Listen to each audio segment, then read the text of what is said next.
Good evening. तो जैसा कि आप देख पा रहे हैं, टीचर्स के लिए एक मैंने नया बैच दिया है, जिसमें से पहला टॉपिक मैं सीक्वेंस एंड सीरीज शुरू करने वाला हूं। तो आप वीडियो को ज़रूर शुरू से अंत तक देखें और हमेशा जैसे कि मैं सीक्वेंस एंड सीरीज पढ़ा रहा हूं तो पहले पार्ट 1 देखिए, फिर पार्ट 2, जितने भी पहले मैं थ्योरी कर लेता हूं, उसके बाद प्रीवियस ईयर इस बार जो पूछा है बीपीएससी ने, उसी के आधार पे मैं उसी के बेस में मैंने कॉन्सेप्ट को डिज़ाइन किया है। और कितना क्वेश्चन कौन सा चैप्टर से पूछा जाता है वो भी मैं डिज़ाइन किया हूँ, आप देख सकते हो यहाँ पे। तो मैं पहला टॉपिक जो शुरू करने वाला हूँ वो मैं सीक्वेंस एंड सीरीज, जैसे ये आप देख पा रहे हो सीक्वेंस एंड सीरीज यहाँ पे। तो आप देख पा रहे हो कि 5 मार्क्स का क्वेश्चन पूछा है ना। तो इसी तरह मैं हर टॉपिक पढ़ाऊँगा और मैं निश्चित रूप से मैं वादा करता हूँ कि अगर आप इतने सारे टॉपिक पढ़ लेंगे तो डेफिनेटली रूप से सिलेक्शन हो जाएगा। इतना टॉपिक से पूछा है, कौन कितना पूछा है वो मैं सारा बता दे रहा हूँ, ठीक है। इस तरह से ये उन सभी टीचरों के लिए है जो 10+2 स्कूल में पढ़ाएंगे। और अगर ये सब सारे जितने भी टॉपिक्स है, अगर मैं पढ़ा दिया और आपने पढ़ लिया सारा टॉपिक को, सारे वीडियो को, जो भी है मैं आज से शुरू कर रहा हूँ, तो आप एग्ज़ाम पास करने के साथ साथ जब स्कूल में आप ज्वाइनिंग करेंगे तो बच्चों को पढ़ाएंगे इसी तरह। मैं इस तरह से डिज़ाइन किया हूँ कि आपको नोट्स बनाने की ज़रूरत नहीं है। मैं ऑलरेडी पहले से इसमें इस तरह से किया हूँ कि आप वीडियो को पॉज करके आप स्क्रीनशॉट लेकर आप, है ना, इसको नोट्स के तौर पे आप रख सकते हो, ठीक है। या वीडियो भी रहेगा तो इतना अच्छा से लिखा हुआ है जैसे मैं सीक्वेंस एंड सीरीज शुरू करने वाला हूँ। तो आप ज़रा देखिए, और मैं आप लोग से रिक्वेस्ट भी करता हूँ कि आप इसको पढ़ें। और ऐसा अगर आप कर लेंगे, सब वीडियो इस तरह से देख लेंगे सब चैप्टर का, तो निश्चित रूप से आपकी सफलता मिल जाएगी और बच्चों को भी पढ़ा पाएंगे आप। तो इसलिए डिज़ाइन किया कि टीचर को फिर बाद में ना पढ़ना पड़े पढ़ाने के लिए, और कोई पत्रकार या कोई भी मीडिया वाले माइक आपके मुंह में ना घुसेड़े। इस तरह से आप, चूँकि बीपीएससी का भी स्टैंडर्ड है, अगर जितने भी अब टीचर होंगे तो निश्चित रूप से एक स्टैंडर्ड होगा, अपना एक लेवल होगा। और इन सभी को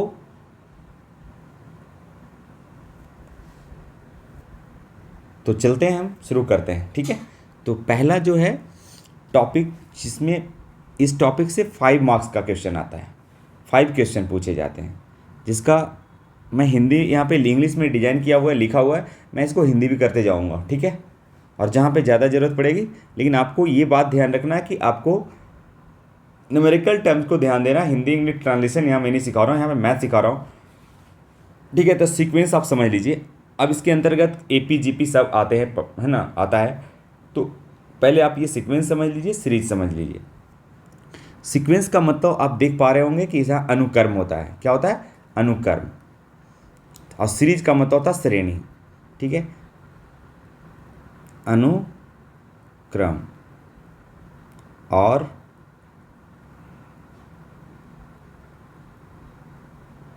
श्रेणी, ठीक है। हिंदी मेरी थोड़ी ख़राब है, उतनी अच्छे से मैं लिख नहीं पाता हूँ, कोई बात नहीं। यहाँ पे देखिए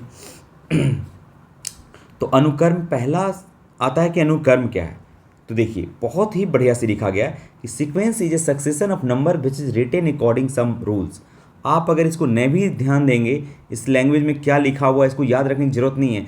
आप ये देख लीजिए, मैं आपको अगर बोल देता हूँ कि सीक्वेंस जो है अनुक्रम है, जो एक रूल के हिसाब से लिखा होना, नंबर को रूल के हिसाब से लिख देना, क्या कहलाता है? अनुक्रम कहलाता है। जैसे देखो 1 2 3 4 5, है ना, ये रूल के हिसाब से लिखा हुआ है, तो इसको हम लोग सीक्वेंस बोलेंगे। ये भी लिखा हुआ है 1 2 3 4 5, बोले सर दोनों में तो एक ही चीज़ लिखा हुआ है, यहाँ फुल स्टॉप है, यहाँ पे डॉट डॉट है।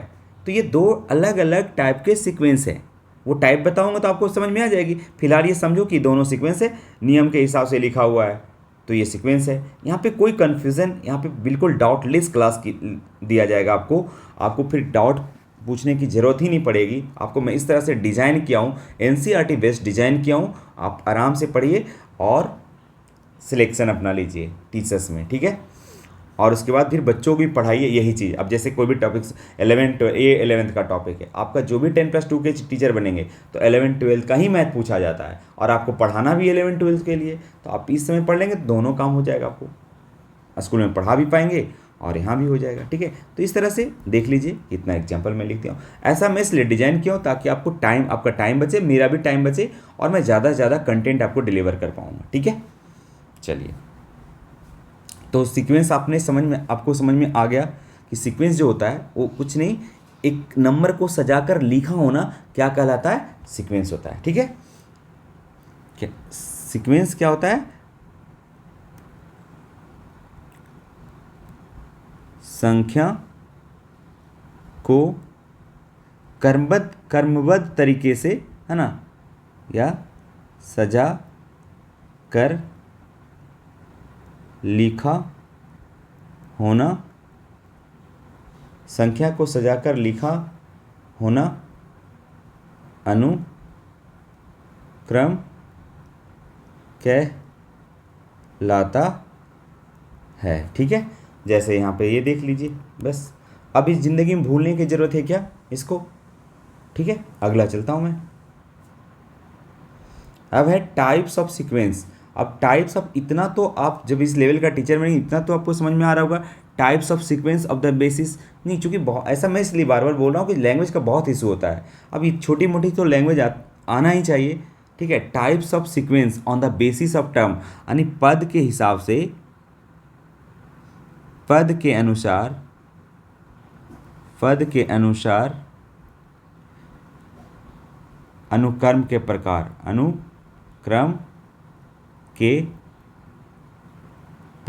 ठीक है, तो ये लिखा हुआ है। अब यहाँ लिखा है there are 2 types of sequence on the basis of term, पद के हिसाब से, पद के अनुसार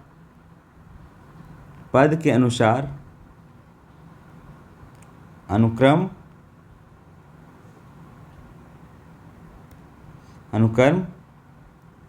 2 प्रकार के होते हैं, 2 प्रकार के होते हैं, 2 प्रकार के होते हैं। कौन कौन? Finite sequence. फाइनाइट सीक्वेंस क्या होता है जरा? सीमित अनुक्रम। क्या होता है? सीमित अनुक्रम। सीमित अनुक्रम। और देखो मैथमेटिक्स में लैंग्वेज ज़्यादा मैटर नहीं करता है भाई, कि फाइनाइट सीक्वेंस होता क्या है ये समझना है। ठीक है, तो क्या है, a sequence having infinite number of terms is called finite sequence, यानी वैसी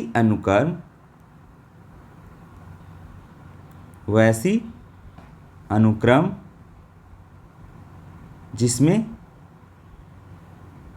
पदों की संख्या सीमित हो, पदों की संख्या सीमित हो। जैसे ये देख लो, ये सीक्वेंस है, अनुक्रम है। अनुक्रम क्या बोला? देखो आप अभी जो पढ़ेंगे आगे इसका यूज होगा, इसलिए प्लीज़ इसको अच्छे से और सीरियस लिखें। ठीक है, अनुक्रम जो सजा कर लिखा होना चाहिए। देखिए 1 2 3 4 5 सजा कर लिखा हुआ है, और इसमें फाइनाइट है गिनती, जिसमें पदों की संख्या सीमित है। डॉट डॉट नहीं है कि आगे कितना पद है, नहीं मुझे पता, तो आप देख पा रहे हो कि इसमें सीमित है पदों की संख्या। तो यहाँ पे क्या हो जाएगा, ये सब जो एग्जाम्पल है वो है सीमित पदों का। ठीक है, देखिए सब अनुक्रम है, सब सीक्वेंस है, लेकिन क्या है, पदों की संख्या सीमित है, पदों की संख्या सीमित है, पदों की संख्या सीमित है, यानी टर्म्स जो है वो फिक्स है।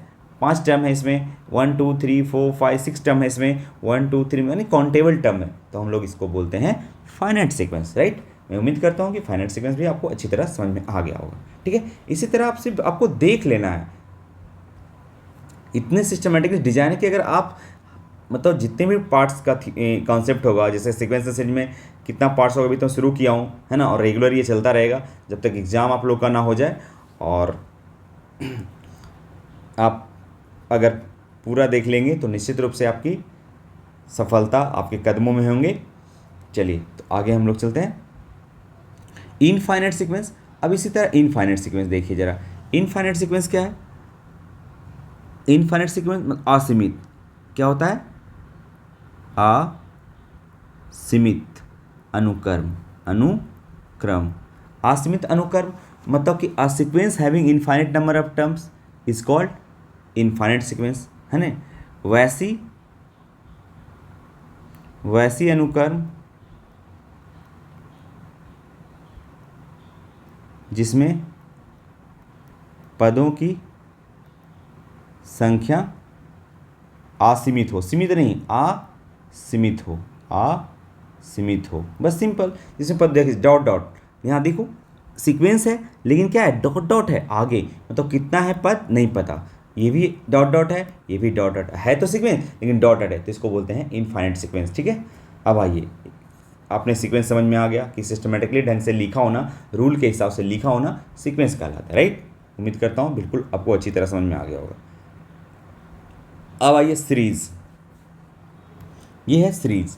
सीरीज क्या होता है, कुछ नहीं, सीरीज मतलब श्रेणी होता है। अब समझिए, summation of sequence is called, यानी सीक्वेंस को जोड़ देना। देखिए आपने, देखो मैथ तो बहुत सिस्टमेटिकली ढंग से पढ़ना पड़ेगा आपको, तभी मैथमेटिक्स आप समझ पाओगे। ठीक है, और बहुत आसान फिर लगने लगेगा। देखो हमने पढ़ाया सीक्वेंस, और सीक्वेंस का यहाँ पे यूज हो गया, देखो सीरीज में समेशन ऑफ सीक्वेंस। ठीक है, summation of sequence is called series, यानी अनुक्रम को जोड़ना, अनुक्रम को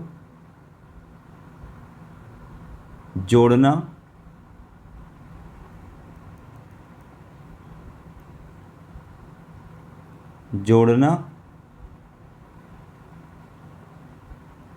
श्रेणी कहलाता है। ठीक है, अनुक्रम को जोड़ना ही श्रेणी कहलाता है। जैसे ये देखो अनुक्रम को जोड़ा हुआ है ना, 1 2 3 4 5 ये सब अनुक्रम है, और उसको आपने जोड़ दिया तो ये सीरीज बन गया। ये भी अनुक्रम है, जोड़ दिया। अब बोले सर यहाँ पर आपने घटाया, एक बार जोड़ा, अरे घटाना कुछ नहीं होता है, वो एक्चुअली निगेटिव संख्या का सम ही है एक्चुअली। ठीक है, तो आप वो कन्फ्यूज़ मत वहाँ पे ना करें। ठीक है, तो ये सीरीज आपने देख लिया कि सीरीज भी आपको अच्छी तरह समझ में आ गया होगा, राइट। आगे चलता हूँ, अब है types of series on the basis of term. हम देखो बार बार यहाँ पे कर रहे हैं, टर्म्स के हिसाब से भी बता रहा हूँ, इसका मतलब आगे और भी कुछ होगा, बिल्कुल होगा, इसलिए इसको आप अच्छी तरीके से देख लें। Types of series on the basis of term, यानी पद के अनुसार श्रेणी के प्रकार। ठीक है, तो कितना है, there are 2 types of series on the basis of term, ये भी पद के अनुसार श्रेणी 2 प्रकार के होते हैं। श्रेणी के 2 प्रकार होते हैं, 2 प्रकार होते हैं। वही लिखा हुआ है इंग्लिश में, मैंने हिंदी यहाँ पे कर दिया। ठीक है, कौन कौन होता है, फाइनाइट सीरीज, फाइनाइट मतलब अभी मैं बताया, सीमित क्या होता है, सीमित सीक्वेंस बताए थे ना, तो यहाँ पे सीरीज है तो क्या होगा, सीमित श्रेणी। ठीक है, और वो सीमित श्रेणी क्या होता है जरा देखिए, a series having finite number of terms is called finite series. ठीक है, मतलब वैसी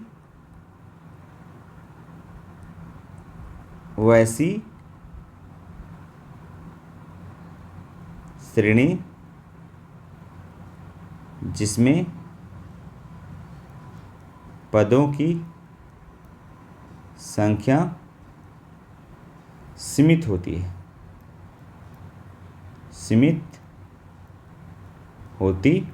है। देखिए पदों की संख्या सीमित है ना, 1 2 3 4 5 फुल स्टॉप, मतलब आगे नहीं है, और सीरीज भी है चूँकि जोड़ा हुआ है सीक्वेंस का, तो बड़ा सिस्टमेटिकली रिलेशन होता है एक दूसरे से मैथमेटिक्स में। ठीक है, ये भी देख लीजिए सीरीज है लेकिन फुल स्टॉप है, इसका मतलब है कि फाइनाइट सीरीज है।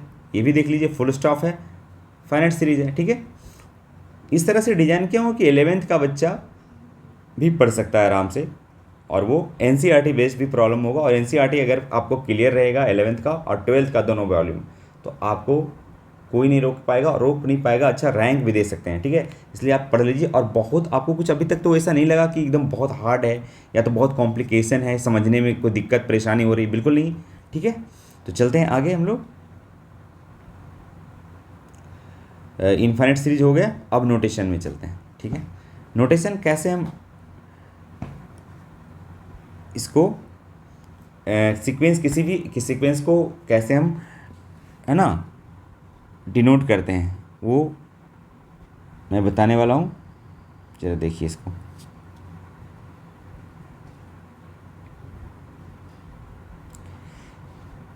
तो देखिए यहाँ पे, जैसे मान लो कि पहली टर्म है तो T1 बोलते हैं इसको, है ना, कोई भी सीक्वेंस को।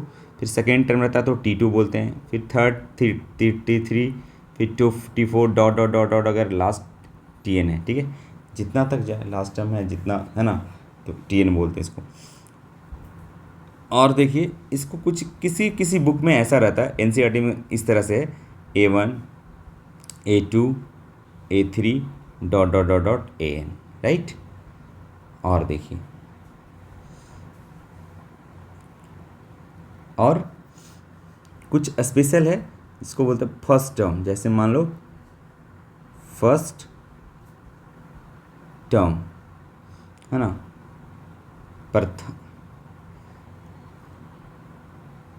प्रथम पद, फर्स्ट टर्म को हम लोग स्पेशली ए से डिनोट करते हैं, राइट।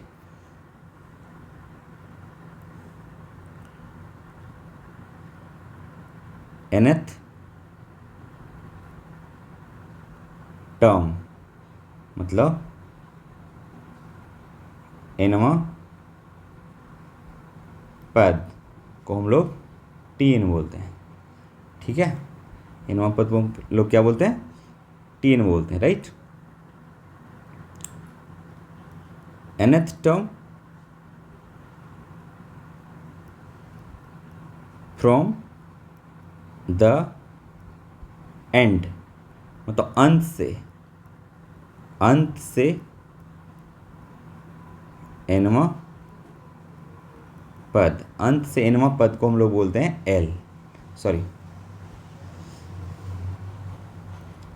Tn डैश बोलते हैं, Tn डैश बोलते हैं, T डैश N भी बोल सकते हैं उसको, है ना। और लास्ट टर्म को, लास्ट टर्म मतलब अंतिम पद को हम लोग बोलते हैं क्या? L भी बोलते हैं, L या Tn से भी Tn भी बोल सकते हैं, लेकिन जनरल टर्म होता है इसलिए इसको हम लोग सिर्फ L बोलते हैं फिलहाल। जहाँ पे यूज होगा फिर बताऊंगा जब सवाल करूंगा, तो ठीक है।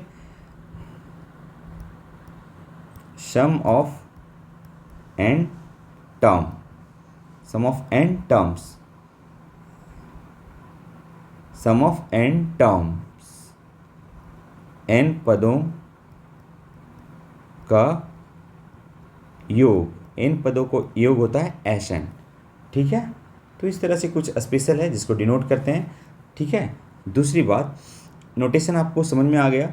अभी ये किसी भी सीक्वेंस या किसी भी सीरीज को डिनोट करते हैं, ऐसा नहीं कि AP का है, GP, अभी बोलते हैं ऐसा नहीं कि सिर्फ फर्स्ट टर्म AP का होता है, तो नहीं, ये किसी भी, मैंने अभी AP GP का बात नहीं करा, ठीक है। अभी मैं सिर्फ नोटेशन करा कि किसी भी सीक्वेंस को कैसे डिनोट करते हैं, ठीक है, वो मैं करा, राइट। आगे चलता हूँ।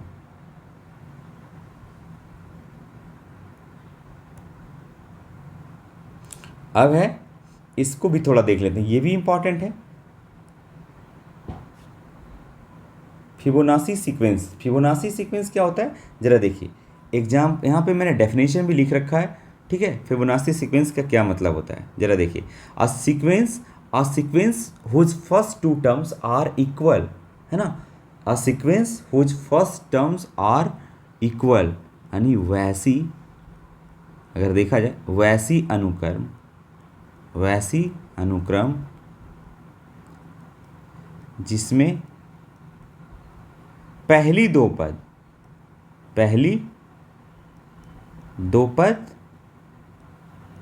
समान हो और अगली पद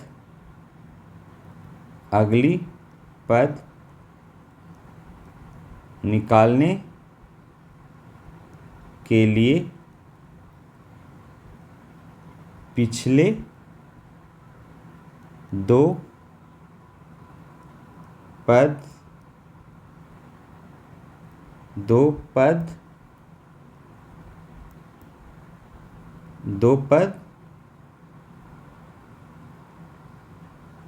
के योग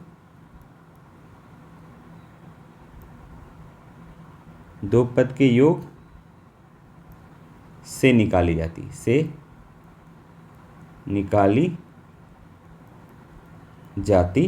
है।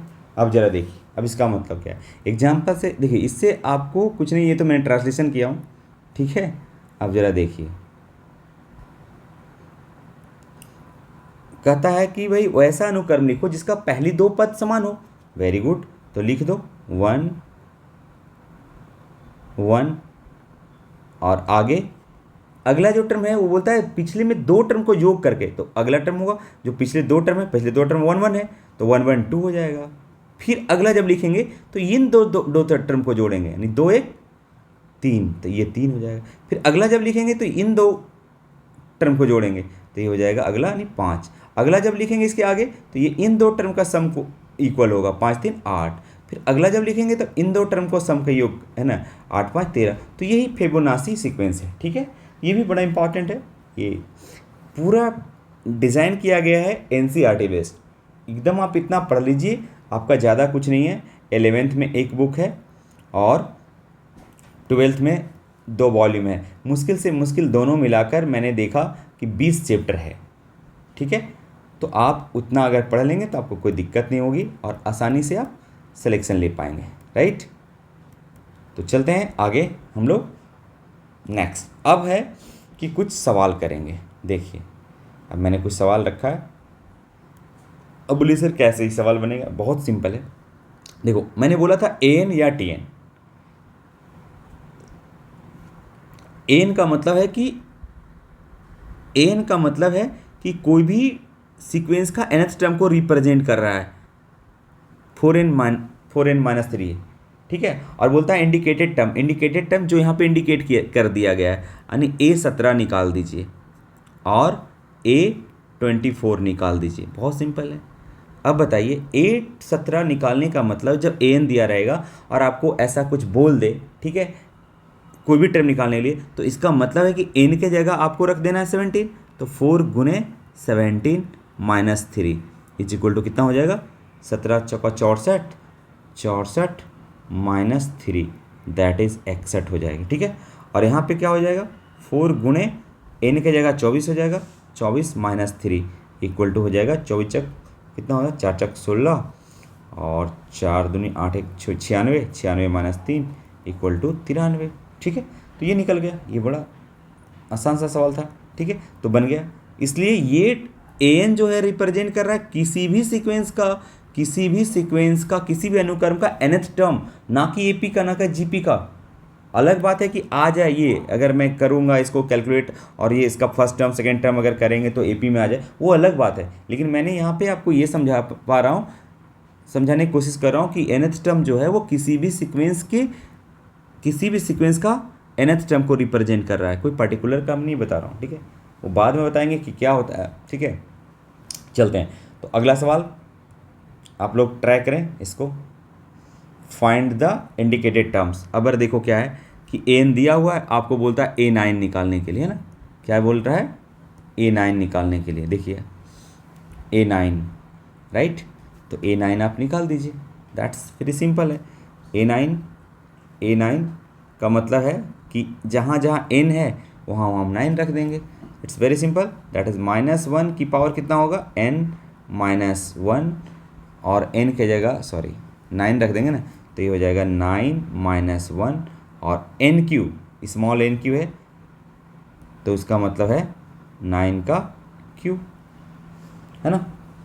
तो ये हो जाएगा A9 इज इक्वल टू कितना हो जाएगा? -1 की पावर 9 में से 1 गया 8 और ये हो जाएगा 9 का क्यूब। अब -1 की पावर 8 यानी इवन नंबर है तो ये माइनस ही प्लस ही हो जाएगा, ठीक है। तो ये 9 का क्यूब बचा जो कि 729 हो जाएगा। 9 का क्यूब 729, ये आपको याद रखना चाहिए। क्यूब भी याद रखिए, कम से कम 1 से लेकर 9 तक तो ज़रूर याद रखिए, ठीक है। चलिए नेक्स्ट क्वेश्चन भी है, देखिए। फाइंड द इंडिकेटेड टर्म्स, ठीक है। ये देखिए एन दिया हुआ है, एन दिया हुआ है, A7 निकालना है। इंडिकेटेड टर्म मैंने ये वाला इंडिकेट कर रखा है, उसको आपको निकाल देना है। ठीक है, बहुत सिंपल है। तो A7 निकालना है, तो जहाँ जहाँ n है वहाँ आप 7 रख दीजिए, यानी 7 का स्क्वायर और 2 की पावर 7, बस 7 7 49 हो गया, और 2 का पावर 7, 2 दूना 4 दूना 8 दूना 16 दूना 32 64 128, जो भी हो इसको आप मार, है ना। 49 दूना 128 हो जाता है लगता है, 9 दूना 18 और 7 दूना 4 दूना 8, नो नो नो सॉरी, क्या क्या कर रहा हूँ।